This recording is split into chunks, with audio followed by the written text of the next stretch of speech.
अस्सलाम वालेकुम। तमाम रिलेशनशिप्स, तमाम तल्लुकात की बुनियाद, फाउंडेशन स्टोन दो चीज़ों पे है।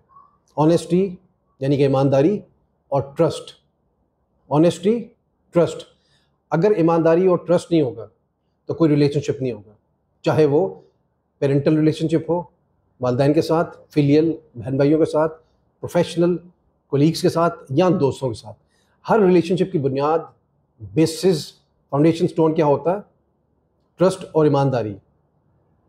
ये दोनों रिलेटेड आपस में, ऑनेस्टी एंड ट्रस्ट। तो लॉन्ग टर्म रिलेशनशिप चलाने के लिए ट्रस्ट और ऑनेस्टी, वरना क्या होता है रिलेशनशिप्स सफ़र करते हैं अगर हम किसी को चीट करते हैं, किसी को ड्यूप करते हैं, किसी को बिगाइल करते हैं, किसी को डॉज करते हैं ज़िंदगी में, और अच्छे भले रिलेशनशिप्स फॉर एवर के लिए डैमेज भी वास्तव हो जाते हैं। इसलिए इन चीज़ों से बचने के लिए, ख़राबियों से बचने के लिए ऑनेस्टी रखें हर रिलेशनशिप में, जो मैंने आपको सारे गिनवाए हैं, और अच्छी ज़िंदगी गुजारिए, अपनी भी अच्छी गुजारिए, दूसरों की भी अच्छी गुजरने दीजिए।